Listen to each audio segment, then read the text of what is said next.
We are? We are. Get it together in here. Where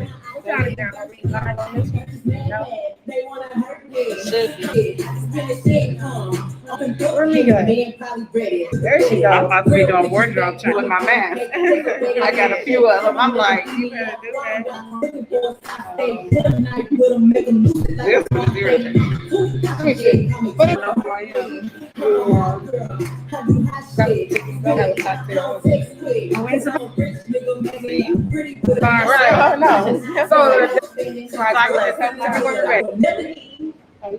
Some of us just got paid. So we want to say welcome, welcome, welcome to Samantha Wise Word. This is another edition. I think this is our fourth, right? Yep. This is our fourth edition. It's been on and popping. But tonight we want to talk about, and this was brought on. I did what did we do the other day? We did a panel. We did it. And on the 23rd, that was 2 days ago, on the 23rd, and it just sparked up several about the things that we talked. I don't want to do nothing that's really old, but something forthcoming and right now. And talking to Relonda and talking to Artanesha the other day, and I was on go. That happened. So I'm gonna go ahead. I'm on my left, and you can introduce yourself and say what you're doing. And Artanesha Jackson. I am a clinical social worker, born and raised in Oakland, California. I am currently working in Children's Hospital of Oakland and in the process of starting my own nonprofit called the Love Light Network. Love, I like that. Huh? We're gonna do this, right? Okay. My name is Tiki. My name is Shalana Scott, but everybody knows me as Tiki. I'm a salon owner and boutique owner, and yeah, that's it. And you're a mother, and she's I'm a mother. I'm all kind of stuff, like you know what I'm saying. But I ain't Don't forget the important stuff, though. She a mama and you a wife. I'm a mother. I'm a wife. Oh, I'm a double auntie too. Yeah. Hi, I'm Monique Thomas. I am a sterile TA and also a confidential advocate for Miss Berkeley. Yeah. Come on, boss lady. I'm Relonda McGhee. I am a native West Oakland, and I am a clinical social worker. Also teach and do a few other things at McClymonds High School. And I am always referred to by many people. Auntie Mama. Auntie Mama. She's Auntie Mama. Yeah. So with that, did she earn that title? I know you're. So these two are connected because you were a student, right? Well, before that, I was just in the community, and we met each other through church in the Bible study in Acorn. And how old were you when you met her? 9. 9 years old. 8, 9. And you're how old now? 37. Oh. Y'all been friends, family for they ain't even friends. That's like that's the auntie. So the reason why we wanted to have this conversation is because if you look at the state of Oakland, the state of the world, something's missing, and what's missing is the families. And sometimes mama's overwhelmed or overworked, or she's absent, or she's not mentally right, or something's going on in the family structure, and that's where the aunts come in at, or that's where the uncles come in, or that's where those neighbors become your family. And I'm trying to figure out, where do we stop caring enough to be those aunties to those kids? And I was trying to explain to one of my cousins just yesterday. She was like, everybody call you auntie, or you call everybody cousin. And I take pride in that. You know what I'm saying? I'm not ashamed about it in no way, shape, or form. I had cheerleaders. We did a nonprofit. And the way the cheerleaders were connecting to me, because I called them my nieces. And I called them my niece because it comes with a level of respect. Now, if you saying Auntie Sam, then that comes with a level of respect. And I'm going to have some expectations for you because now you're my niece. And your mama doesn't have to be there in order for me to do what I got to do to make sure that you getting everything you need, whether that's discipline, whether that's that support, or whether me showing up to your school to talk to your teachers, just all of that things. And I'm trying to figure out, where do we stop? Why are we so afraid to mentor and love on these kids and accept them as our own, even if they're not our own? Why did we stop that process? Why did the neighbor stop just solely now they're just the neighbor? Now, when I was growing up, the neighbor was the auntie. Right. I knew I couldn't do anything. I'd be disrespectful in front of the neighbor because my mama was going to find out. That's not going on anymore. And so everybody be like, I'm not going to tell anybody what to do with their kid. They're not going to. Don't wait till the kid get 15 for you to try to be a part of this kid's life, or 15 when you see them doing sideshows on MacArthur and High Street it's almost too late by that point, you know, to try to mentor them and be there and say that I'm your family. So Relonda, since you know me, I'm probably older than you, but I know you do this. Look, I don't know. You do this for real, Yeah. because you are in a school environment where you have hundreds and hundreds of kids that look to you, because a lot of times they're lacking at home. And so they come to school to get the support. So now that we're in COVID and it's shelter at home and these kids don't have that, what do you do now? I know you put on, like I said, we just did a panel. Yeah. And it was online, and you had maybe 6 girls and a couple of panelists on there, and we were able to reach out to the kids, so on and so forth. Tell me, what do you think? Where do you think we went wrong? When did we turn left when we should have just kept straight? I think, because I may be a little older than you, but I really think, and I really saw the drugs come into our communities and break down our families. And then it came to a point where people basically, you can't say anything to anybody's child. Don't say nothing to my child. If a child is at school, and they could have just tore up the world. But when the parent comes, they're cussing you out for calling them, interrupting their life. So you see this cycle going on and the family breakdown, and nobody can say anything to anybody. And then it's like people are afraid to say because they don't want that negative interaction. Right. But for me, I kind of handle it different because it happens all the time where I'm having parents cussing and doing whatever. And I just, try to bring them into reality of it. Like, okay, your child did do something wrong, but we've all done something wrong. Right. So let's not blow it out of proportion, cuss everybody out, go to the security, to whoever. Let's out. And that's where I come from. I like to build those relationships and let people see that we can all get along, and your kids are safe, and they're gonna make mistakes. They're kids, Right. And it's just how you handle it and how you show up, and and don't come here with, I'm just picturing something right now. Oh goodness. Like, don't show up with that bonnet down to here with your half tight. Like, come respectful. I'm sorry. I mean, you telling the truth. But and then you're cussing and you're doing. Artanesha knows, she worked at the school with me for a minute. And just all that nonsense. And see, I see the nonsense and I try to de-escalate it. That's what I do. I'm good at de-escalating things. And so when you say, like, one second, when you say that, like, they come in and with the bonnets, they come in, on 10 already, and they haven't even heard because we disrupted their service.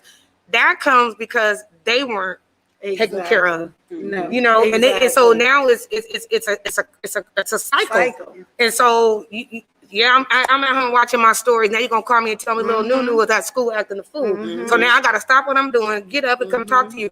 But if they see an example of what it looks like, whether it was in their home or not, you would know how to behave. You would know how to talk. You would know how to get the support. Because for me, it was like, okay, I want to be an advocate. I always tell my kids, it is not for you to have a discussion with the teacher about how you behave. Have them call me. And if I feel like they're wrong, then I will handle it. I don't need you to tell my mama's, no, you're not going to do that. Because I am your advocate at home and at school, wherever you're going to be. So they knew to come to me. Let's figure this thing out. And then I would go to the school. Now, if I felt like my kids were being mistreated, after I heard the stories, both sides of the story, then I'm going to handle it from the next level. But I would never, want to show up and show out, because first of all, that shows who I am and why my kid could be acting up. And once you see the parent, you'd be like, no wonder.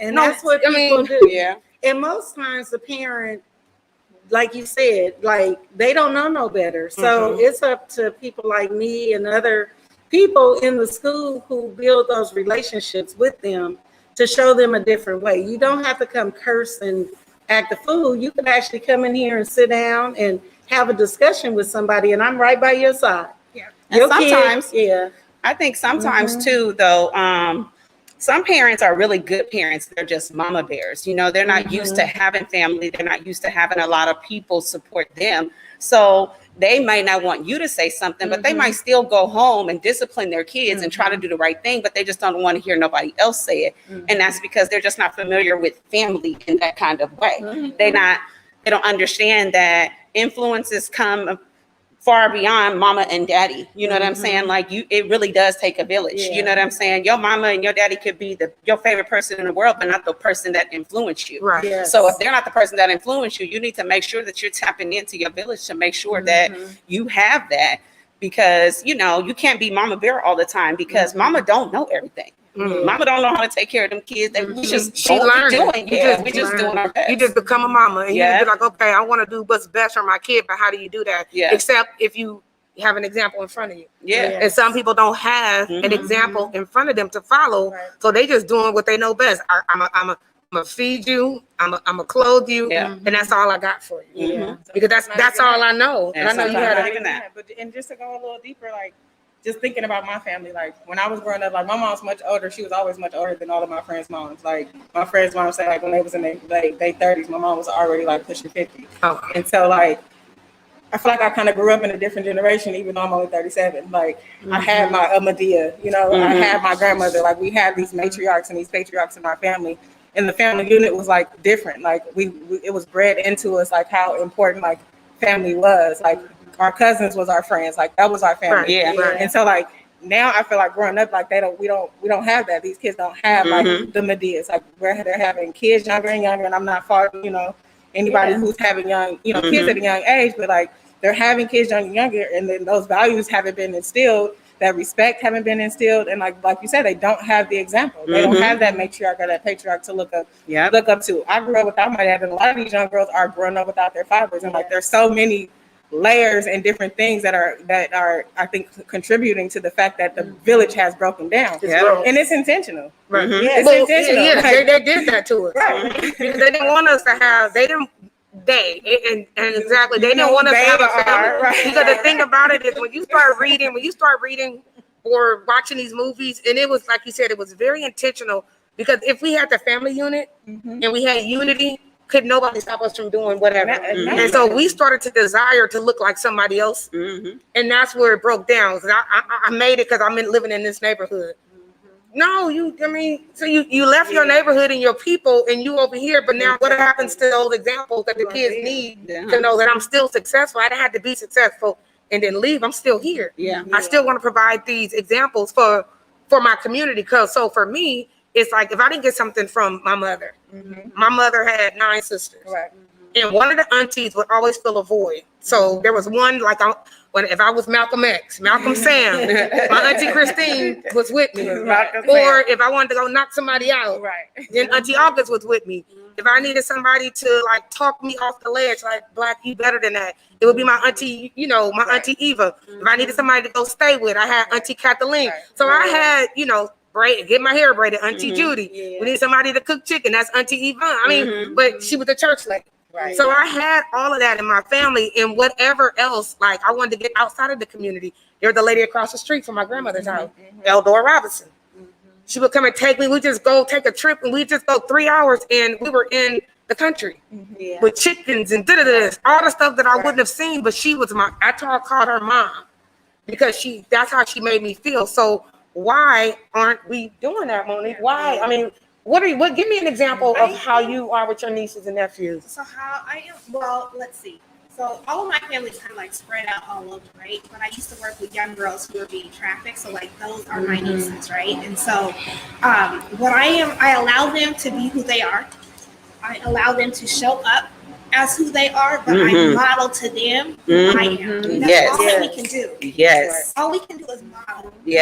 And support and be there. And then when they do fall down, pick them back up. Like, don't beat them to the ground. You know what I mean? Yes, you messed up, but we're going to take it, we're going to pick you up, and we're going to clean you up, and we're going to get you on your way. Get you presentable. But it's so much condemning from moms, from the aunties, from the grandmas, from uncle, grandpa. It's just like, you have a village of people. And in Africa, there's a proverb, and I'm drawing a blank on the name of the proverb, but if somebody messes up in that village, they put the person in the middle of a circle and they give them affirmations, right? And so that you know that this is your support. I made a mistake, but I still have the support of my family and friends that are around me. That is what we're lacking. We are looking down on these young people instead of lifting them up. And the whole thing, like with the sagging of the pants, and it's like, okay, yes, his pants may be sagging, But maybe if you talk to him and not say the sagging, but you show him the way, maybe the pants will come up a little bit, and you keep talking, and it'll come up a little bit more to the point where it's actually on his waist now. Because you invested that time into them. But nobody is investing quality time into these children. Right. That's just like, and that's all they want. and even for me, my mother moved from California when she was pregnant with me. So my mother got like 8 sisters and brothers. My daddy's side got like 8 sisters and brothers, but I wasn't raised around not one auntie, not one uncle, no grandmother, no grandfather, nothing. I only had my mother, and we have a lot of aunties and uncles because my mother has 6 kids and her kids had kids and her kids had kids. So that's what we're doing now.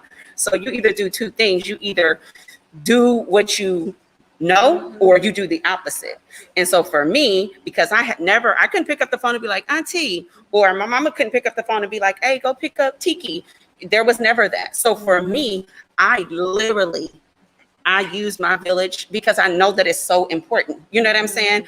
I literally know. That's just like today, out the blue. I was taking my daughter to school, I was taking my daughter to work, and she drove by and she said, oh, Mom, I remember when Auntie Shug used to drop us off at school, and she used to give us lunch money, and we used to jump out and go and buy snacks and go to school. And those are things, I'm not giving you lunch money. Like, you know what I'm saying? I'm a mom. I can't be doing that. You know what I'm saying? Those are the things for the aunties and the other people to help you. Like, and even with my daughter, just like you said, you condemn them too much. Like for me, my daughter, the kind of personality she is, and I call her raggedy. I call her raggedy because, no, literally, I call her raggedy because I want her to understand that what people see in her sometimes and say to her, it's not a bad thing. If I call you raggedy and you good and people say something about it, that's okay, you're raggedy. Okay. And that's like one itty bitty portion of who you are. You are raggedy. You got a little raggedy personality, but guess what? You're a 4.0 student. Exactly. You're a track star. You know what I'm saying? You got a job and you're 16 years old. You, all of these other things, you can be raggedy. Why can't you be raggedy? I call her the raggedy one because she went from the supervisor, because she always in somebody's business, to the raggedy one. Like literally, but those are only little portions of her. But because those are some of the things that people see and highlight, I take it from here and bring it back down here. Like, you can be raggedy. It's good. Now it ain't all good because she get in trouble. Let's be clear. Well, what happens when you don't have a person to de-shed all of those labels that society and people place on you? Well, that's where the village come in. And that's kind of like go ahead. What I want to touch on, like as far as like the village, and if it's not there, and like for me, like I had a village, but I was kind of different in my family. Like I was just doing different things at a very young age. Like I was all about school and just all these just other things that my family weren't doing and it wasn't doing. And so I sought, out my people like Relonda in my community. Like I would, I identify people that were doing things that I wanted to do, or were in certain positions, or that showed me love in a certain way, or that made me feel good about myself. And those people became my mentors and my aunties and my uncles, like Relonda and her husband, Brian. And then the other thing I feel like what's impacting and breaking down the village, like even further, like when I was growing up, media, the internet, like that stuff wasn't there. Like, and that's what I had just started getting. The internet came like when I was in college, I think, undergrad. Like, so we didn't. That's a whole different type of influence that's impacting like self-esteem. Like, so say for everything. Your kids stay in this, right? Yes. And you got all of this on the outside, so they're not even watching what you're doing, right? And because they're watching here, they're watching the Cardi B's and the twerking and So that, but I'm saying, but you old enough to be able to decipher that, understand entertainment. Right. But now when they start to mimic that, or they start to play bang bang shoot because we buy them those guns, toy guns. It's just there's a disconnect. And we need to get back to the point where we're connecting. I did ask my nephew. So I do have my nephew. I have been in his life since he's been born. But he was having some challenges in school, and my sister did, she does her best or whatever, but she's really shy about talking in front of people or being an advocate for her kids. So she'd be like, sister, you got to come to this meeting. And so I'm sitting in the meeting with her, and the people are talking to her. They basically talking to her, and I'm waiting for her to say something. And she looking at me like, and she gonna say, sister, this is what you do. You got older kids, so you did this. So I had to actually intervene and get him tested and do all these different things, be the advocate for him. So he's been at my house. He kind of goes back and forth between both homes. But I said, why do you think aunties and uncles are important? And he said, I think aunties and uncles are important because they're like parents, just not really your parents. They help you with anything. They just say your parents, just say your parents die or something. Instead of your parents' friends keeping you, or your aunties and uncles will keep you like your second parent. You might ask to come over or spend the night. They're going to say yes. They're going to feed you, give you a roof over your head and somewhere to sleep, etc.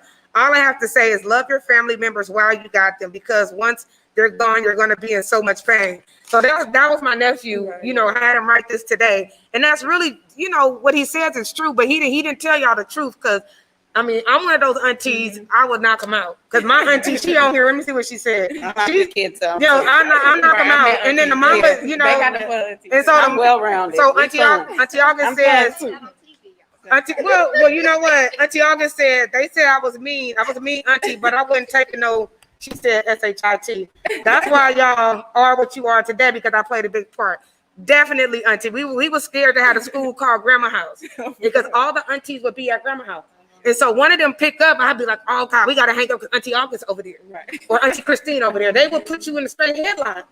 And when I had one, my auntie even made, she was the sweetest little lady. She would come to the school and talk to the principal, and then she wouldn't tell our parents that she came and talked to the principal, because they wouldn't release you unless you had somebody. So we would call her cool auntie. Auntie August was crazy. She wouldn't let us get past, but it's just like we had some boundaries set up. We had these check marks that we had to go through. So some of the stuff that we thought we was getting away with, we didn't get away with, because if mama missed it, auntie got it. And if auntie didn't catch it, the neighbor caught it. And what they did was created that village, that circle of support. And I got in trouble by everybody. It wasn't just one person got me. Everybody beat you down. And you know what? Take you to your mama though, after they beat you down. Girl, and be like this. Right, got you by the collar. My makeup was a little different, and I was talking to my mentor, who's been my mentor since 13, Dr. Taylor, who's been in McClymonds forever. Right. Yeah. So, so my parents, you know, they instilled a lot in us, and we, you know, were with our both sides, the aunties, the uncles on both sides. But my parents didn't want nobody chastising their kids. So even in West Oakland, you know, when people are trying to say something, we knew, okay, is this time I'm gonna go tell my parent that this person said something? Because my parents wanted to be the only disciplinaries, because they saw people do different stuff, I guess, when they were growing up, that they wanted to be the ones. And it was just different. So when the aunties, like I had some mean little aunties, they were so cool, but they were so mean. But my mother's kids were the ones going to school doing everything, and their kids weren't. And their kids came and lived with us and everything, because my father didn't play that. Right. And, you know, but they would make, you know, say negative things. Oh, you think you this, you think you that. Yeah, but it wasn't that. My parents always said the streets is not taking my kids. Right. It was 5 of us, and they just were serious about that. And I still believe my father been deceased since 1995, and it's still, I want to do a lot of things in life because of what he instilled. Because I'd be like, okay, he watching me, right? You know, but you know, it's just different. The neighbor didn't say much to us because we really didn't do a lot to, you know, get in trouble by neighbors, because we knew if a neighbor wouldn't tell my parent we did so, then you're gonna be in trouble. My father would probably, CPS would have been at the door. Can I speak? Yeah, go ahead. I just wanted to speak to the fact, like, as you guys, as you guys were talking and about, like, I was the one, I raised my son, well, I told my family that they were going to discipline my son because they were not safe with me growing up. And so a lot of that comes from, especially with young people, seeing how the adults in their families treated them, and just kind of like pass that down to their child. Now, he's not disrespectful or doing things of that nature, but some of our family isn't safe. Yeah, right. That's true. Yeah. And so now you got to figure out a way how to talk to your child about that, or try to like keep them in line without telling them everything. Right. You know what I mean?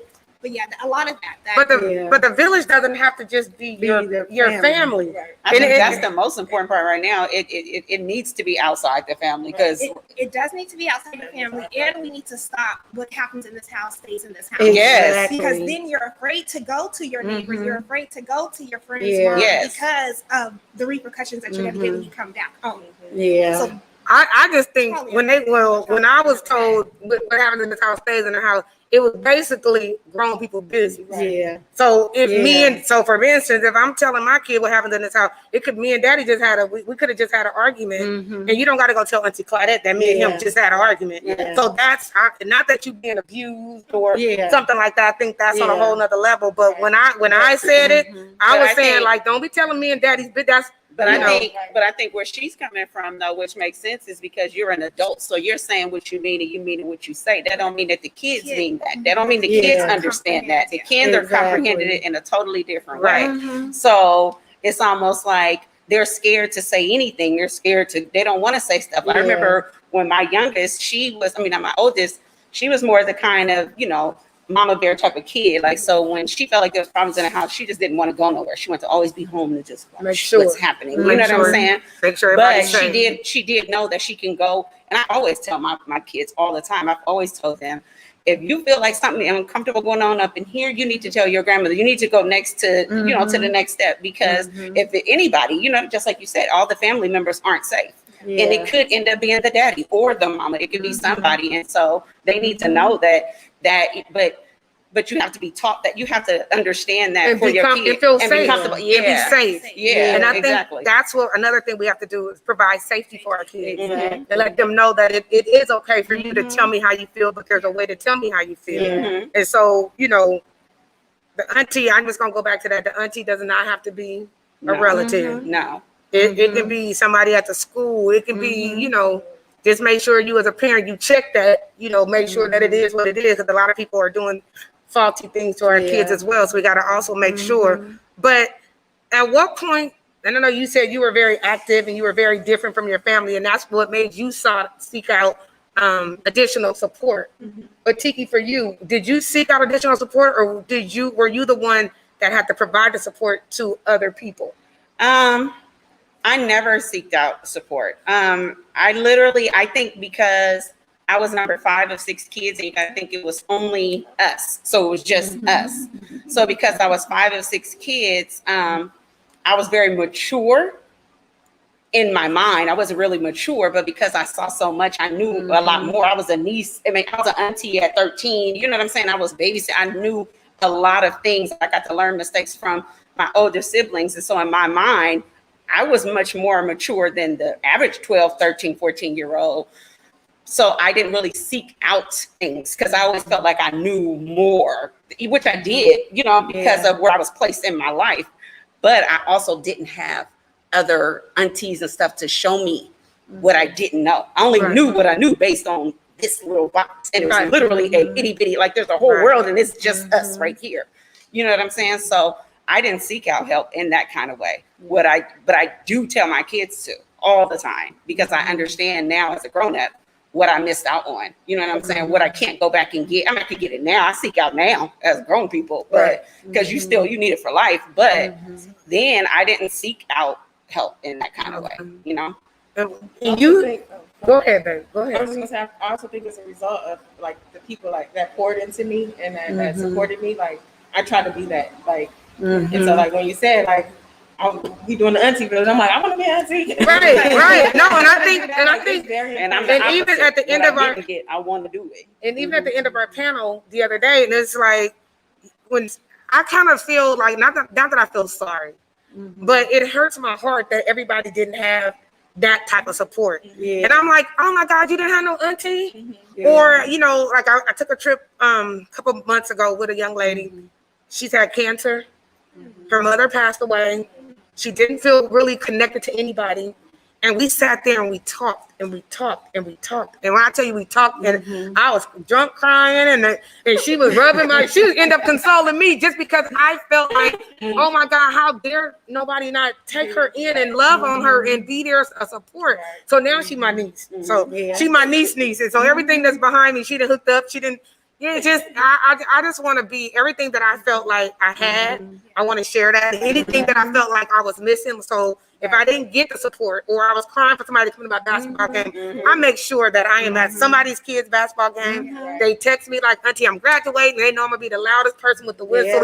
We about to get kicked out. Me too. Because I'm gonna be in there. We get kicked out. That, and I'm serious. I don't care. No, and that's my Auntie, nephew. Auntie I mean, there. loud. Yeah. And even if you don't see me, I'm gonna come in for 2 minutes, scream, and then run back across the bridge to PG&E because because I want to be there. Yeah. I want to be the support, and it also aids that the person, the mother or the father, they need that support too. Yeah. Because if you're running around with the kids all day and they're not acting right in school and they're not receptive to you because you're a talker, so they're not listening to you. So you be like, I need y'all to come help. Sam, my sister, Sam, I need you to come get your nephew. And he know if I'm getting up, I'm coming. I'm definitely coming. Yeah. And so now that even the baby, she's 2 years old, she feel like what Caden was doing, he was making some butter. I'm like, does she know when he got to come to my husband called our house the Wise Correctional Facility. Right, I love it. Because the people, when they come here, they be like, oh, they act different when they're around you. They already know you're not going to play. And then that go,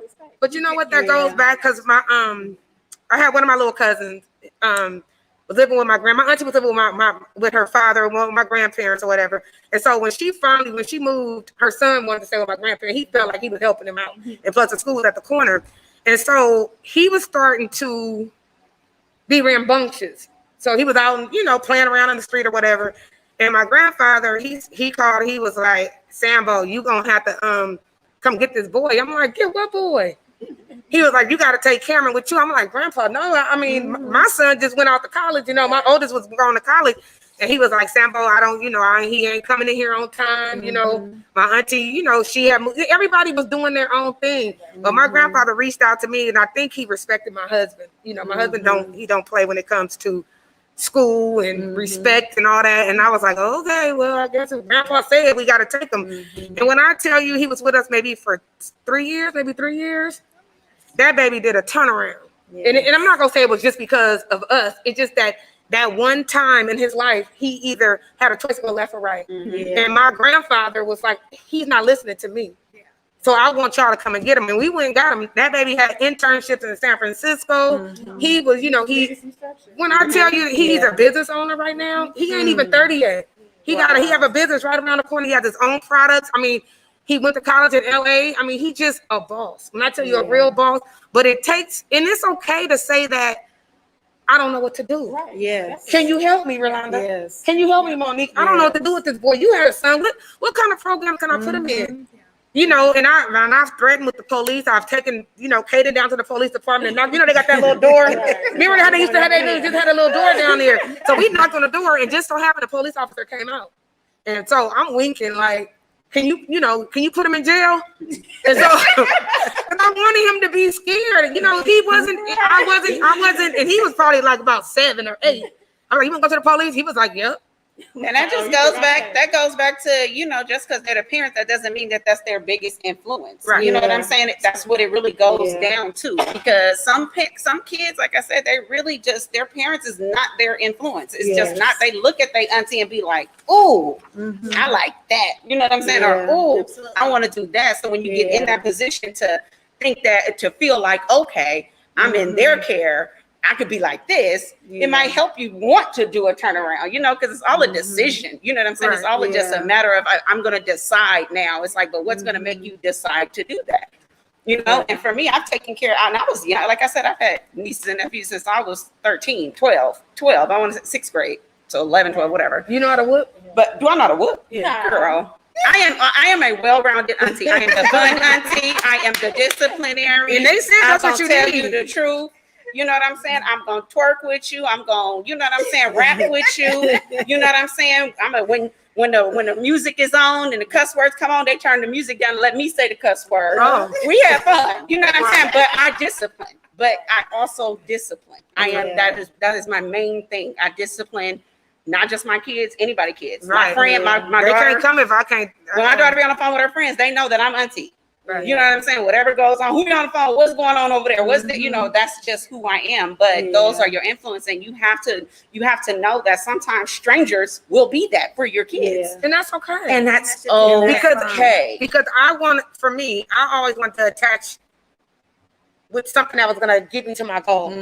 So if I want to be a nurse, I need to hang out with people that are in nursing school, Yes. or somebody who's gone to college for nursing. Yes. I wanted to be in a lawyer, then I need to hang out with people who know about the law. You know, the principle of the law. I'm going to read some of these comments real quick, ladies, if that's okay with you guys. Yeah. Okay, so Sasha said it starts in the household. A lot of kids are being raised by younger parents. Kids don't respect their parents. It's hard for them to respect others. A lot of kids are being raised with no structure in the home. Tamara said drugs and young parents. Some kids don't even have a home and parents to respect, so they don't know any better. And those are the ones that are out on the street lost. Those are the ones that we need to try to love on and you know, kind of mold, you know, or be that example for them. Let me see. No examples. Tell us, sis. Auntie Alka said, she said that. I already said that. Z said this is the best, good topic. My nephew's teacher, Miss Rosa, said, Kaden, because she was one of the ones that was calling me too. She was like, I'm gonna call your auntie. She said that's when he'll straighten up. Raquel said, I'm a village auntie. I'm very involved when they call me. I'm there, and sometimes they don't have to call me, and I'm still gonna be there. We talk about school. We talk about grades. When I see something I think they like, I get to celebrate their great accomplishment in school. And right now, I'm on my way to get one of my nephews because he's giving his mom the blues, and she needs a break. Auntie, to the rescue.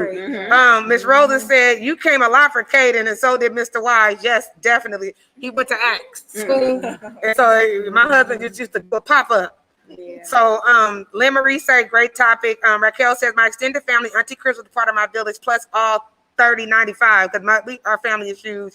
Let me see, what else? Kids tell teachers when they feel safe with them. I'm going to speak up for my students. And so that's the safety. That's the safety. That's the safety. And like she said, she don't speak up. And sometimes that's a hard job, as being the advocate for the child when you're not a relative. For you, that have to be really hard, because now you, like you said, you got to go up against these hard parents. Or not even going to say hard. But some of us don't want to hear it. Some of us don't want to hear it. Because how you going to tell me what to do with my kids? And it's what you do and how you do it, though. Because one thing, I'm from West Oakland, so I know a lot of the parents, or I know their family or something. But if it's someone I don't know, I don't try to do it in front of everybody. It's like you have to pull them to the side. And I tell them, I'm going hard in the paint because I'm not scared of nobody. I'm not scared. The principal knows I'm not scared. Superintendent knows I'm not scared. No, everybody knows I'm not scared. I'm going to advocate for you and your child. That's just, and if anybody wants to fire me, so be it. I can start my, to be honest. But y'all love the kids. But we love the kids. Okay. And see, that's kind of how our Sister to Sister came about, because our SPAT program, not on purpose, was like it's for girl and boy athletes, but because the girls' sports are lacking, like it's fewer, like it's 80 or 90 football players, but there's 12 basketball girls, there's 20 cheerleaders, there's I don't even know, maybe 10, 12 volleyball girls. So the program was really, looking like it catered to boys, but we were like, no. And me and Ideal, we came up with Sister to Sister this year. We're in quarantine. We can get kids from, all over OUSD. And I think we do 6th grade through 12th grade. And, we bring these girls together and they look forward, because it was even girls trying to get on because they had the wrong link. So they were trying to get on at like 6:30 to see, and we were still on. And so it's like we have to put those spaces there. We have to do these auntie villages. We have to come together as Black women, and before we even reach out to kids, and you know more than me about something, more than me, so forth. We come together, strengthen ourselves, and then go into the village and get these young people. And a lot of times I learn so much from my experience with them. So say for instance, we got Courtney over here. She one of my nieces, my new nieces. I mean, she's from Southern California. And the minute I met her, it was like, okay. because she's so talented, she's so giving, and it's not like I'm giving her anything. She's pouring into my little old self. So it's like, you know, no, but definitely, you know, I want to support her any way that I can, but it seemed like it almost feels kind of one-sided because she's always doing for me. But I think you understand that I'm here for you, right? Regardless, I'm gonna ride with you to the wheels fall. I'm just saying, she be trying to treat me to eat, but I won't let her treat me to eat. But it ain't just like you giving. Yeah. Because you actually get it. And you may not think that you're ready to That's mentor. what you're doing is you're getting like, Yes. You know, and like the sister to sister thing. I don't even know how Relonda picked me, but I know that I went to her school. Was it last year? Last year, and I don't know if you guys remember, but I solicited some dresses, some prom dresses. I remember. The prom dress giveaway, and then we had COVID. Yeah. So I had like 15 dresses, and we had some of the guys donating, you know, jackets, and it was gonna be a big thing. So it just, that conversation and watching some of the young ladies, well, she wouldn't let us see. She don't even let us see this much of her head. Oh yeah. But she was excited. Yeah. She was excited. So I'm challenging you ladies out there. I'm challenging them. Y'all gonna challenge them? Yes. I'm challenging. We challenging y'all to step y'all game up. Y'all. All the way. Yeah. Go ahead. I just want to say, because like I feel like I often offer myself to young people, like as a mentor for whatever. Like I feel like I have a plethora of skills. Like just I feel like I can do anything. Right. And so anytime I run into a young person that's doing something dope, like I offer myself to them, and like I'm gonna reach out, but like they don't reach back, Yeah. or they're not really open to the support. You know why? They're not interested in their like really. You know pushing why? back. Because it's inconsistent. Yeah. You can't tap into their life and then tap out. Well, it's not that not- you, right. Not you, but right. other people. And so that would make them be like, I ain't gonna get, I So don't they want to get don't close to trust. her. Yeah. Everybody is so inconsistent, but it's not you. It's But I was saying that to say, like, with the challenge, you know, I'm assuming you talk to the young I'm talking ladies to them out there. Right. You see them right there? When people You see offer her with that themselves to you, right? When people offer themselves, like, accept that, like, when a hand is reaching out to you, reach back. Yeah. Like, Reach back. we got you. Yeah. But And- you gotta meet us halfway. We gonna meet you where you at. They may not know one that it's safe, right? Yeah. You have to build Of course, rapport. I'm a So therapist, as so yeah. as, I get all of as, that. as the aunties, we Yeah. just gotta keep consistent Yeah. and keep showing up, Right, keep showing up. definitely. And then And it's gonna click for yeah, them, like, hey, this definitely. is a safe person. Of course. So next Yeah. time they reach out, I am gonna, Of take course. their hand. You know what I mean? Exactly. And that's why Or you're not gonna get them all, but you'll get Yeah. some. Get some. Yeah. And that's why I bring, like, even like I do an all girls class at McClima's, I bring women in. I bring women in all year long. And you said they could smell fake though. I think They can smell. I think when I went down no, some people. no, when she told me, she said, "Oh, baby, they can smell fake." Yeah. I was like, "Ooh," Yeah. but I did But they good. love I Sam. did good. So They I love was good. Sam. Like, 'Cause they I was- were, yeah. But you know, you have to. I mean, I have a space where I could bring people to young people, and I'm gonna always use that platform. And I did it before the pandemic. I'm gonna do it during the pandemic, and I'm just gonna keep doing it. And you know, that's just me. And like that day after we did our thing, I went and spoke to 10 boys at the Infirmary Park who are struggling with distance learning. Right. It's like I told them, like they saw me in a different light because they see Mrs. McGhee. Right. Well, I'm at the park right now in a sweatsuit, chilling, talking to You you. gotta relate So to I them. had to, you know, and they know that I go to bat for them. And I just told them, by you not showing up to Zoom, you're gonna get an F. You're gonna get an F. Show up. You use your phone, do whatever, put that earpiece in and walk around and listen to what the teacher's saying if you're not going to be sitting at a computer. Like, let them know that you're there. And then put something in the chat privately to them if you're embarrassed to say you don't know something. You know, and them young men, I didn't think it worked, right? But today when I went to do my vaccine, one of the grandparents were there and she was like, "Thank you, Reed. My grandson told me that you said this. And I'm like, they listened? Because I didn't really think, you know, but they know I'm gonna advocate. That's my whole sole purpose. I had adults advocate for me, not just my parents.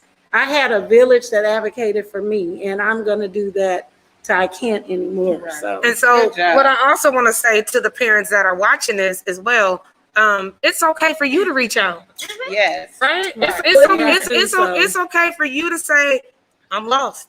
yes. You know, Mm-hmm. Artanesha, my daughter, can you mentor her? Yeah. Just to touch on that real quick, I mean, and it goes anyway, but that's just like even like with your real siblings, you know what I'm saying? Mhm. Sometimes your help be like a whole conspiracy. Yeah. Like your niece think you calling, but no, my sister called me. We talked about it. They sent me to handle the attack, you know, and I went in for the attack. She said for the attack. Yeah, I went in, you know what I'm saying? But that's how it be. You know what I'm saying? And sometimes it's like, okay, I'm too mad right now. So I'm gonna call my sister and say, can you please go pick her up because she's going to listen to you. She's gonna talk to you. Like it was always a conspiracy. So it's like asking for help is literally just really having your child's best interest at heart. Like that's what that is, because you're basically saying, I don't know. Can you help me? Yeah. Because she matters the most. If you don't know, do your cousin know? Like, do somebody, like, we need to figure this You're out. gonna find out. For me, I'm gonna find out. Because it's a conspiracy. Like, it's been many times, and my sister be like, so Tiki, so here's the deal. Here's strap up. Here's what I found under the bed. This is what I found in the report in the backpack. So many times, my nieces and nephews would never know all the conspiracies that went down on how we attacked them. Yeah. So, Mo, did you ever have any? Did you have a good support system? I did not. Okay, so I think you were the one that said you didn't have any aunties. I had aunties, but they wasn't aunties. So when you said I had aunties, but they wasn't aunties, what does that mean? Were they here in the Bay Area with you, or? Yeah, they were here in the Bay Area with me. So my mother went to prison when I was 4 years old, and she spent 20 years, so basically my whole entire life. My mother was in prison. She talks so soft. I know, I'm sorry. She ain't. It's good. Okay. We were raised by my aunt, which is one of my mother's sisters, and there was other aunties around too, but they weren't supportive. They didn't know how to properly communicate. It was just like beatings and down talking, like from grandma on down. You know what I mean? Why she did this. And so that's how I was raised. Right? And so I didn't have anybody to look to or to turn to. What I am is an observer. I observe more than I talk. And so I seen things in like my friends' families. I was like, oh, I like that. Let me start hanging out with them a little bit more. Or my friends who had like 2-parent households, let me go and spend a weekend at your house and see what your parents are doing or how you all live, right? And I took bits and pieces. What I am grateful for is that my family taught me what I did not want to be. Yes, baby. That's a good lesson too. The Lord gave me intuition at a young Come on, age. preach, sister. You know what I mean? At a young age. So I was 5-6 years old, knowing like I don't want to live like this. And nobody in the house leaving the house. No one is working. You know what I mean? And everybody's on public assistance. No one is elevating, and like that's not going to be me. But what happened to me at 16, I ended up pregnant at 16. That family kicked me out. So that kind of fueled me. Like, okay, I was going to be a bitch, a hoe, a slut. I was never going to amount to anything. I was going to be just like my mom. This is what they told you? This is what they told me. Okay. And I was like, oh, okay. Oh, okay. Okay, I got this. You like, because at 5 years old, I've been knowing I wasn't going to be like you. And so I finished myself through high school, put myself through college, my son, all of that, took care of myself. I have like never looked back. Never looked back. And then God provided me with 3 strong women from the time I was 18 till probably about 28. And these 3 women were separate women. They don't know each other, but they all impacted my life so greatly and helped me become a woman. Come on. Also, my father, when he stopped going to prison when I was 16, kind of taught me how a woman should be. So I got a lot of my stuff from like my father, like how you carry yourself, how you show up in a room, how you deal with people. All of that kind of like poured into like my package. Made who So you I had are to right now. create who I Yeah. am. You know what I mean? I didn't have it. I still don't have it. You know what I mean? Our family is so broken and dysfunctional. It's just ridiculous. You know what I mean? But it also taught me like the women that the Lord gave me was like, okay, if they were this to me and this impacted me, now I can be that to others. So now I have the young girls who were involved in like human trafficking that are coming back to me and was like, you know, Miss Monique, I didn't listen to you when I was in that group home, but I listen to you now. You know what I mean? And because you said this to me is the reason why I'm here now. So they have children, and so now I'm grandma, you know, like to their children and everything. But young people are listening. Young people are listening. They definitely are. And they're watching. They're watching. So how you show up is so important. How you communicate to these children are so important. Stop cussing out these babies. Stop cussing them out. Stop throwing them away. Like, there's greatness and goodness in everybody. It just has to be pulled out. And that's important. And I kind of looked up a strong what they said a strong role model is. It says today's youth are heavily influenced by many factors outside of our own home. Social media platform, peer pressure, suggestive television and cable program, massive marketing and consumer campaigns, and their obsession with smartphones and electronics are altering persuading our kids to make choices, good and bad, on a consistent basis. And so even kind of watching the news last week about the young girl who was 90 pounds just walked out of her house. There's a video showing her walking out of the house. And I think because somebody probably approached her on social media. And why are we getting our 8-year-olds a phone? They should always be with an adult. Even if you drop them off to school, they don't need to, they can go to the office and use the phone if it's an emergency or something. I don't understand why we gotta have those kids. It's like a babysitting platform. And then you expect them to be these great, wholesome kids or great wholesome adults if you're not spending any time investing in them. It's just like going to the bank. You can't pull anything out or expect something to come out if you haven't deposited anything, right? If you didn't make a deposit, how you expect something to come out of that machine? And that's too many of us wanted our kids to act a certain way if we didn't do it. You're wondering why Oakland have all these murders, so on and so forth. It's because we didn't do our job as a village. And so it has to stop. The village. And I can't say the mama, it was just the mama's fault. It's all of our responsibility to make sure. And when people are always saying like, well, me and my kids is good. But me and my kids can't be good because I prepare my kids to do a work and to be a certain person, but they can't go out and be that person because of Nunu next door. You know, so they have to isolate themselves because somebody didn't do their job with theirs. And I'm okay helping, you know, get you, but I need to be okay with you. Got to let me know that I can help and be like, okay, I'm a hands off. Auntie Sam got it, or I'm gonna support Sam in this decision. If she's saying, you know, the son can't go outside because he got to get his homework done, I'm gonna support that. Not that ain't your mama. You know what I'm saying? You get that far. I'm sure you get it. You know, that ain't your mama. You ain't got to listen to her. And then why you want to be mad? Because I'm trying to set your kid up for greatness. Why would you be mad? Is it because that you couldn't do it, or they didn't respect you? You know, so now you mad at me because I'm putting in the work and getting a different result, or they're respecting me, so on and so forth. I don't know. I'm just. And you're supposed and it's so important to like embrace that, because you like me. I do hair. You know what I'm saying? High school, that's it. So that doesn't make me, you know, dumb or don't know. But there's things that I just don't know. You know, once you get past 6th, 7th grade and math. Don't even come to me and say, I'm gonna call somebody. So I got my best friend is a teacher. My best friend is a teacher. I got another friend, and I think she teach at Mac Flo. Oh, Flo. Clarissa, she's my kids call Flo, and my kids call Flo in a minute. They already know.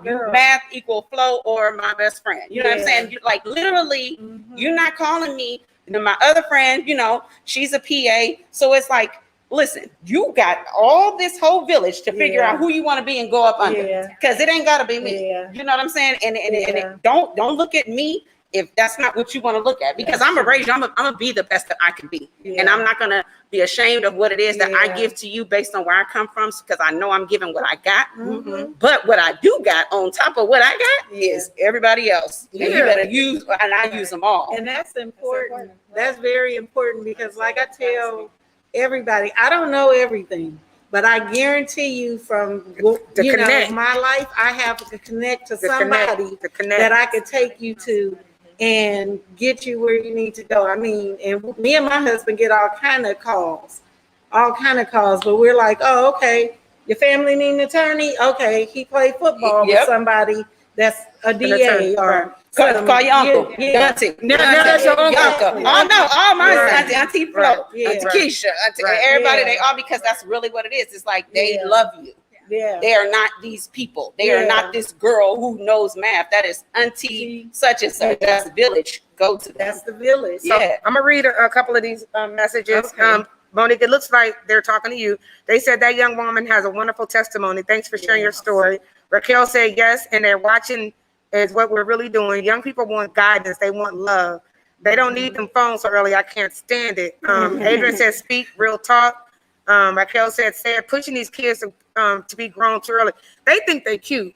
Yeah. That's not cute to set that baby up with a purse on her arm and some ripper slippers Yeah. or whatever. I mean, it's just she got her hands on her hips. Yeah. I mean, That's not cute. I'm not fond of all of that. Yeah. I don't play them games. And that's the social media stuff. Yeah. It's a time You and know, place for it's too everything. much. Judy says some parents like their kids sit there and listen to grown folks' conversation. Never. Yeah. Get your little self Yeah. over there. Go upstairs. No. The power. Tamika said the power is knowing that as a parent you have resources, and that's the power. That is And really even power. as a parent, you don't know. Yeah. But if I see you deficient in something, I'm saying auntie, cousin, neighbor, Yeah. say your kids having problems. Yeah. Because some people are embarrassed. Yeah. Yeah. I'm like you with the math stuff. I'm gonna call some. I'm gonna call the school and see who they I got. could write you a paper all day, baby. And if We get A's they on that. can't, I'm gonna put it on Facebook and see what pops up there. Yeah. Now we have another therapist. Now we got somebody else in the school. Now we got somebody who been to law school. You doing hair? Hey, little girl, if you need your hair done, if you need all of this resource, I'm gonna hook you up. I'm gonna text them first though, before I give you their number. But I'm just saying, we have the resources. We got these people right here. They ready to help. In our own community. Right here. And we have to do it for us. Yeah, we create the platform and do it for us because nobody else is doing it. So we have to take back control of our village. We really do. You know what? Just real quick. When my daughter graduated high school, which was 2 years ago, for her graduation party, she had an award ceremony. And her award ceremony consisted of, she picked all of her biggest influences, and we got trophies and we got certificates, and we sat up there and we gave everybody certificate. I Right. love that. My sister was the baby mama award because she's like the mother on top of the mother. My other sister got the baby daddy award because she's like the provider. She ain't doing nothing that my other sister doing, but she gonna buy shoes, buy cars. She'll do this. And that's what I did because for me, I knew there was no way in this world that I would have been able to raise my kids to be who they is if it was just me and my husband, baby. Don't know who them kids would be if it was just me and him. You know what? They would have. You know what? The thing about give yourself some credit. No, I give myself credit, but only this calm. much. I mean, No, only Okay. as much as I. So you got. No, but I'm just saying this much, and just compare. I'm just saying it cannot be done just by yourself. It takes I mean, a it can, And that's but if you have more, then you're gonna get more, and it's less stressful and it's less when you have the stressful. support. And I think because, like you said about this young lady right here, like I had a baby at 18, and that was hard.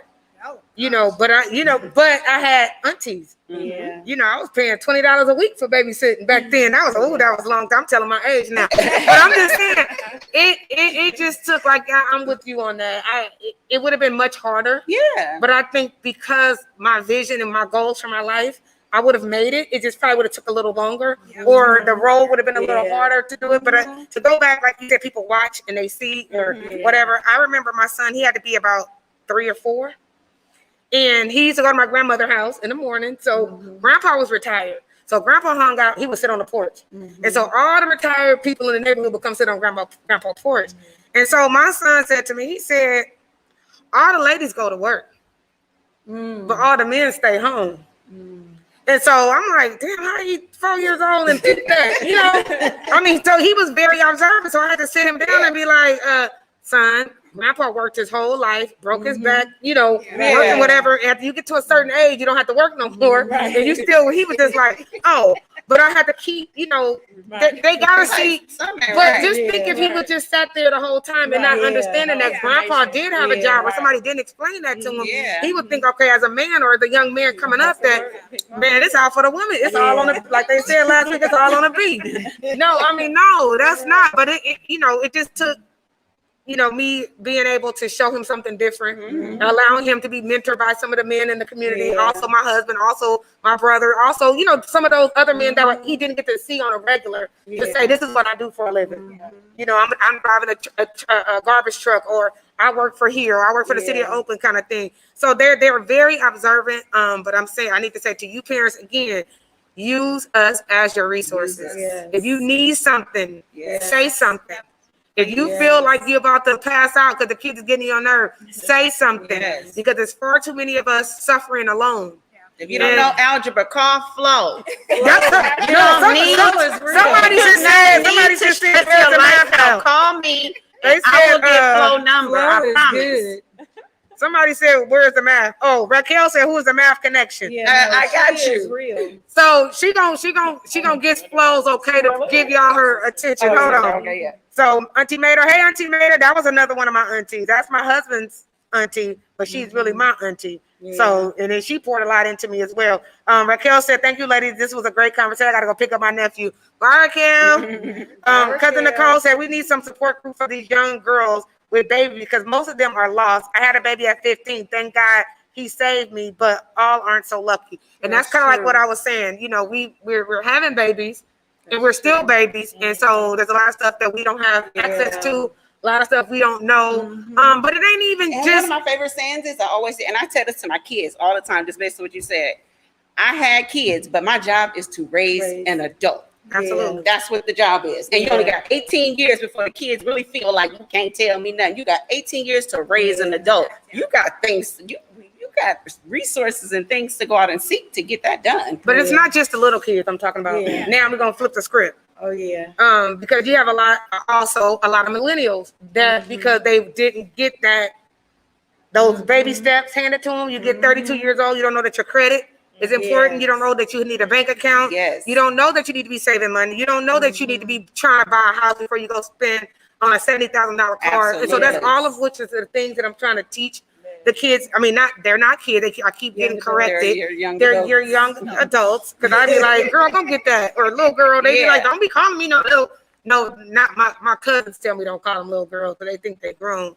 But the people that are in my village, I got a Sam village. I'm gonna say they come to Village Sam. And so the people that are in Village Sam, I'm trying to help them get to the next level. And like I said, if I can't help them get a house or a car, I don't want them to get no car, but not yet. I want them to get a car, but just you don't have to go spend $50,000 on a car if I want you to buy a house. Exactly. I want you to get a piece of this pie. And then after you get that piece of the pie, then we'll talk about what the next step is. But it's important that mentorship takes place. Yes. Absolutely. And you don't have to start from the bottom. I've already been at the bottom. You know what I'm saying? I've already did it where I didn't have nobody to talk to. I didn't know who to go to. But now I have, like you said, a plethora of resources, and I want to share that with information with you guys. But it's just hard for me not to be supportive and not to want to interject myself on something that I see is wrong, because I can end up getting in trouble with the parent or getting in trouble at the school or getting in trouble with the aunties because I'm very opinionated about how I feel about these kids because they didn't ask to be here. And that's the thing. And I'm sorry that you had to go through that process, by yourself. Because if I was around, I would have been your cousin. Exactly. That's what I would have been one of your cousins. And me and you have always bonded. We met at the motorcycle stuff, right? It was a motorcycle stuff, and it was just like always something different. People have these stereotypes about motorcycle people. It was just fun for me. Because I went in there trying to do community service. Like, I was trying to change the motorcycle people. And Aaron used to always say, like, babe, they trying to just turn up. They don't want to go out and give out no Easter baskets and no bikes and stuff. So I came in there talking about what we was doing. We did Easter egg hunts. We did Easter egg hunts. We did the flag football league, the Sisters of the Bay. They did all of that. We was trying to change their stuff. That's why I said I be interjecting myself in people's business, and they be mad when they don't want to come. I'm in their business. How the hell? But that's just a part of it. But they said, let me see what this says. It says some roles that we can play in our Auntie Village. Okay, here's some roles. It said you could be the cool adult. You can be the confidant and trusted advisor. You can be the extra provider, which you talked about. You can be the role model, somebody that they look up to. You can be the family compadre. You can be the surrogate parent. You can be the cheerleader. And then they also have some suggestions on how we can bond with them. It says be open. Listen more than you talk. Be empathetic. Don't push and be as neutral as possible. So my mama did this, my mama did that. They always want to tell you what their mama did. Yeah. And I guess you're supposed to listen. I'd be like, hold up, wait a minute, that's my sister. You're not gonna be that's just me. You're not gonna be disrespectful. But then I have to back up and be like, tell me, you know, I need to know what's going on. Then I have to call the mama and be like, you gotta leave my nephew alone. But be trustworthy. Yes. So if they tell you something, you gotta hold that in your heart, no matter how bad you want to let it out. Because they will never ever tell you again because you can't hold ice water. Yeah. Be in contact, and that's important. Don't accept the challenge of being a mentor or a part of somebody's village if you ain't checking on them. That's right. Because people that don't have nobody, they're used to people always checking out on them. You don't come back, you don't call, you don't text. So it's like, here another person that didn't let me down. So now I'm not finna talk to nobody. Be responsive, offer help, and actively respond when asked to do something. So can you pick me up, Auntie, from school? I left my backpack. I'm gonna go home and pick it up. Hold on, baby. I'm on my way. Be available. Go to their school and sports and extracurricular activity. Take them on a shopping trip. Get that one-on-one time with them. Cause they need that. They do. But I remember I have my Auntie Marianne. She talked very proper. You know, Auntie Marianne. Hello, guys. She would talk like that. Hello, guys. And she worked in San Francisco. So when I was growing, it was very different for a Black woman to be working in San Francisco. It's like, what's she going to San Francisco for? But she was very proper and, you know, professional. Part like from the hood, you didn't get on board back then. We used to get on board. And she used to buy us the prettiest dresses. And it's just like auntie time. I never ever, you see, I'm 60 years old and I still haven't forgot that. But she was available and she took us away from the 20s. It took us over to San Francisco and made us feel like princesses. And that's something I would never ever forget. Be fun. You the fun auntie. And like my son called himself the Funkle. Because he said, I just want the kid. Let him jump all over the place, whatever. So he called himself the Funkle. Be interested. Meet them at their level about their interests. Learn about their hobbies and activities. Cheer them on. Be yourself. Be yourself. How do you show up? How do you just simply be yourself? You just be you. You don't try to overdo it. You just be in a natural. Don't try to act young. Yeah, don't try to act young. Like at my age, I don't try to act young. The kids laugh if I try to twerk or something because I'm like, you got to teach me. Going to a party, teach me. That don't work for me. You know, my twerk don't work. My twerk don't work. No. My twerk don't work either, but I'll be trying. But you just have to be you. They're you know, my father always have said, everybody. Well, I'm going to say it a different way. Everybody go to the restroom. I'll say it like that. The same way. Is nobody doing it different. So whoever you're in front of, just be yourself. Always be authentic. Always, like you said earlier, you know, they have to trust you. Kids don't trust nobody. Young adults don't trust. So you have to build that trust. Don't force it. Just be who you are and build it. And they sense it. And they definitely sense it. That's what made our panel so great. Yeah. Because we've had 2 other panels and they felt different ways. But when I tell you, how was it different? Because people were in certain positions and they treated it more business than being genuine self. And I purposely picked the 3 women that I picked because I know all of your personalities. And I'm like, I want these women who I know who are real to come and just be real with the girls. And now we in it. You didn't give me auntie number. Right. Because that lady told me I was my niece. Being yourself is important. Just being you, because that's how they see you anyway. Yeah. So they don't want to see anything else. They just want to feel loved and they like the company of you. Yeah. You know, and like I'm me all the time. And it's a lot of different shades of me, but they like Auntie Tiki. Yeah. Right. They love you. Be the bonus. Yeah. If you can help out with those little extras, you can make a big difference in their lives. So just imagine. I know my auntie coming. Yeah. I know my cousin coming. And you know, they're in an assembly where they're giving out, just say they're at a play.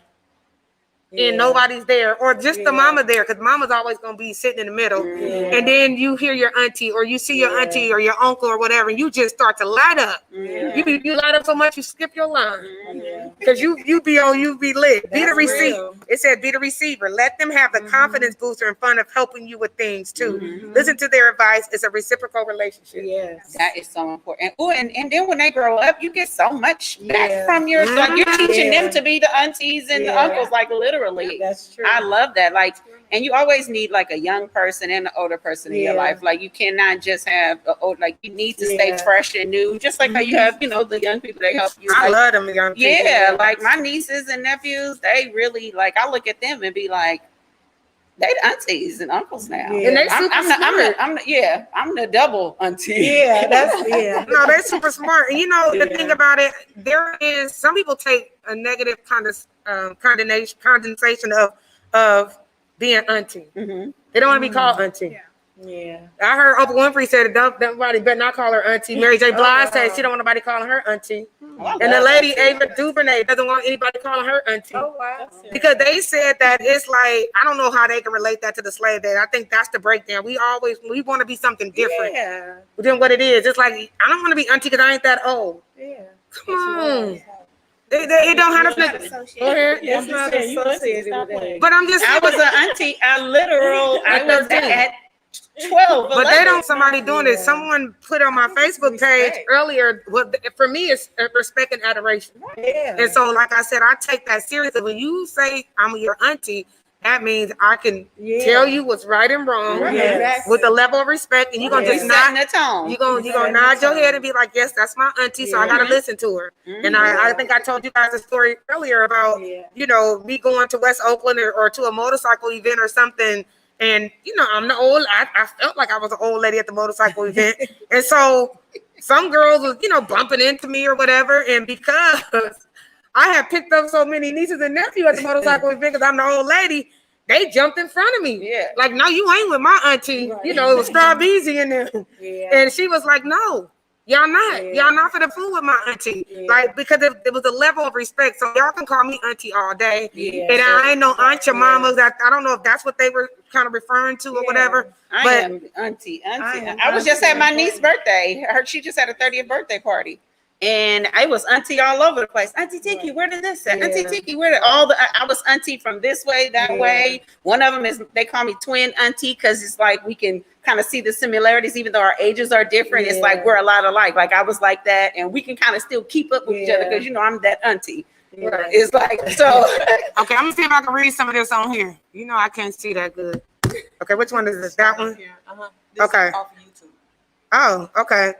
So Natasha said, great conversation, ladies. Diane said, I'm grateful to you, ladies, for this conversation. Butu, she said, I love the acknowledgement award ceremony. We need to bring a new age debutante ball, absolutely, as soon as COVID is over.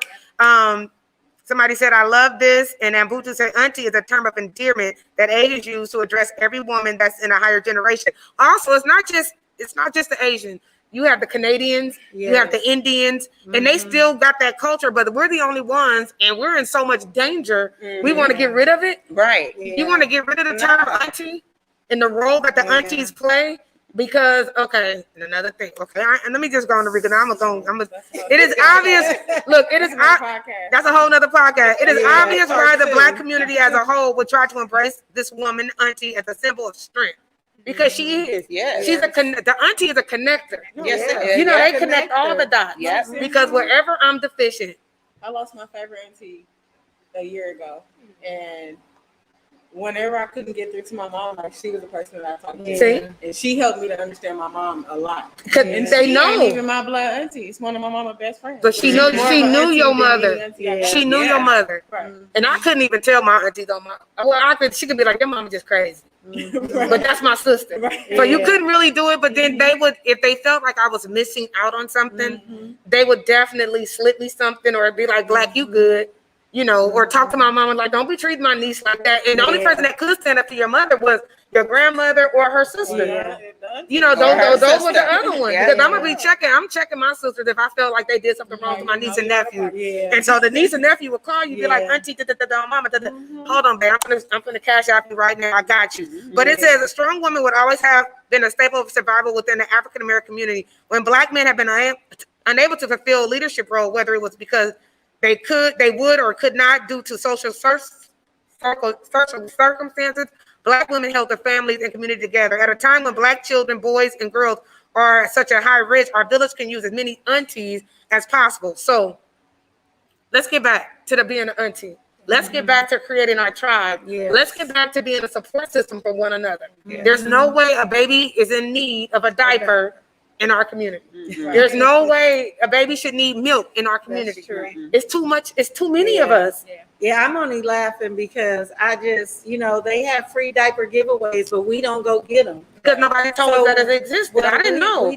So I'll get you the information. Okay. They give them out once a month. So me and my husband go pick up all these diapers. So I just I think I have 9 boxes left of diapers. But I put I probably because I didn't do it on Facebook, because sometimes I have too many friends and then it gets chaotic. But those resources, just everything, we have them. There's so much going on that's for people right now, and our people. I mean, no disrespect to anybody out there that's not African American, Black, however, but the Asians are there getting everything, and we're too proud. I was just we're too proud. It's like, But they'll let me go get it, and my husband, then they'll come to me and go, "Oh, Ree, I'm gonna come get them."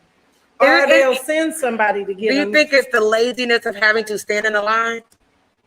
I think it's the image that they put Yeah. forth. Okay. Yeah. And especially with social media. Yeah. Everybody's rich, everybody got this. Oh, this, yeah. and We that. know that's How fake, much? though. We know that's fake. Yeah. We know. Yeah. The kids don't really know that that's fake like that in that kind of way. Yeah. My mama stood in line, and Yeah. I appreciate her for it. Yeah. Man, we got It cheese. kept you hungry. Yeah, that Yeah, we cheese. had cheese. But that cheese wasn't no good, though. But we had it. She stood in that line. Now today, when you look at it, you can make some cold macaroni and cheese right now. Man, that cheese. I got my stomach hurt. I got all my hair. Well, no, we all took advantage of all that. But that's what I'm just saying. We have to continue to support. Yeah. We have to continue to support. Yeah. We are here. We want to be here. Yeah. Oh, that's Haley. Look, this is one of my niece. I'm doing a podcast right now. I'm right in the middle. So, okay, somebody got to shut the door. See, that was one of my nieces. See, she at the door. I told you they love their little auntie. It's something because my mother, she's 78, gonna be 79 this year. She still runs her daycare business because she loves helping people. But it's funny because every night I have to listen to her Child Care Chronicles because the younger mothers are just different, and she can't see that. So I'm telling her that you're an example. You're setting an example. Talk to them, teach them. Their parents didn't teach them anything, but it's such a generation gap. But she loves those kids. She'll get a shirt off her back, and that's why I do what I do. I was just talking about you because I was telling them how you became so Haley just walked in. You gotta come out here though. That is my girl. So this is Haley, y'all. This is my new niece. I told y'all, me and her. I told them the story. I figured that was her. I told them the story how when we was out of town and I ended up crying and you ended up consoling me, and because I was sad because you didn't have an auntie or nobody to help you during the process. Yeah, that's what I was telling them. You want to say hi to the people and tell them what I mean to you? I love you to death. You know that. But no, that's my baby though. That's what I'm saying. I love these young adults. They keep me on my game, and there's a need. Yeah. Whether she needed me or not, I needed her. And like I said, I ended up being the one that was crying. I was like, why am I crying? Yeah. But I was a crybaby, huh? After I got caught twerking. Listen, I got video. No, you keep the secret. That's our secret. But, yeah. But I'm just saying that's just the relationship that I'm building with these babies. I'm never gonna let them go. I'm never gonna let them feel like they're all alone. Yeah. I would never. I mean, never ever make them feel like they're all alone. I'm gonna read these things. We're gonna do 3 wise words. Okay. Think of 3 wise words you want to share with the people, and then we're gonna have some of the ladies leave some resources here. How to contact, what you guys do, what you think people can use, like the feeding program or the pamper program or whatever we have. If you guys have any questions, leave any comments here. Then also, please follow me on YouTube, Samantha Wise. And once I find out that you subscribe, leave your cash out, because somebody tonight is going to walk away with $50,000. I'm about to say $50,000. I ain't got it. I got $50. I don't got no $50,000. Let me read this. Hold on. Okay. That's crazy. I ain't got it like that. My daughter is 16 and took a village. My support was my parents and in-laws. She's 34 today and on her way to being successful. I give all glory to God. High school mom. Okay, that's me and her, she went to school together. My aunties always bridge the gap between me and my mom. Nicole said my nieces and nephews love me. They know this auntie don't play, but will take them to do stuff. I'm always with the kids. It's the best place to be. You learn a lot about who they are. Absolutely. Miss McGhee, I have some diapers to donate. That's what Greta said. Okay. Nicole said that's a real shame. That cheese and butter, we got told that free cheese and butter. Okay. I'm just saying, I feel blessed to have you guys on this panel. Y'all hot? I'm hot. I'm in here hot, and I ain't even. I'm just saying, but I ain't even touched it, and I'm hot. This hair, the hair done grew, so whatever. I just want us to create these bonds, long-lasting bonds with the kids. And if you guys on here that haven't seen your nieces or your nephews or haven't talked to them in a while, make sure you reach out. If you see a mother or a father struggling, offer y'all support. Yes. If you don't know what to do or how to do it, go ahead and send a confidential email, a confidential text, or a message to somebody, and maybe I can help.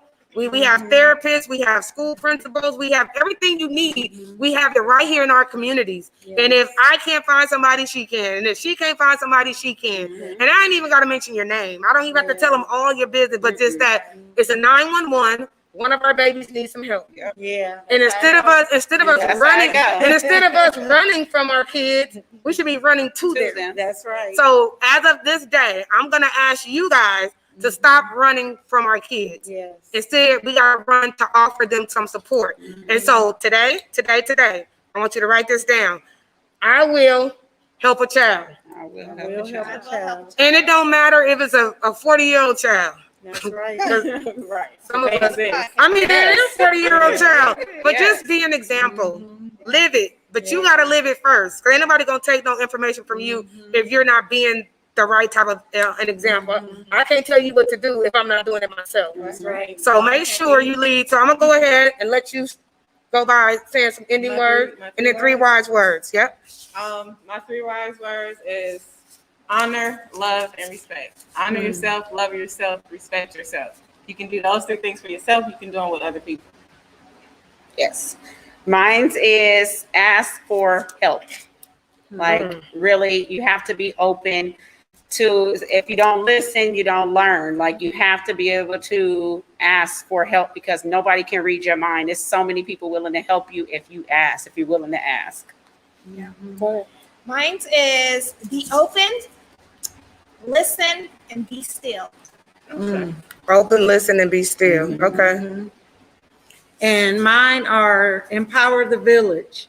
It takes a village to do this. We can't do it alone. We need you, and we need to come together. Black people have always been resilient, and we need to bring that back. We need to, quit downing each other and, being so negative. Let's be positive and empower one another. And mine is be the change. Yes. We can't talk about it. As I said before, we got to be about it. And it starts off with us. We are the adults. We have to be the change to be able to change circumstances and change the way the world view us and the way we view the younger generation. So definitely be the change. So with that being said, guys, we are going to let you guys go. Thanks for joining us tonight with Samantha Wise Words. And make sure you guys follow us on YouTube, Samantha Wise. We love and appreciate you guys. Stay safe. Hey, that was cute.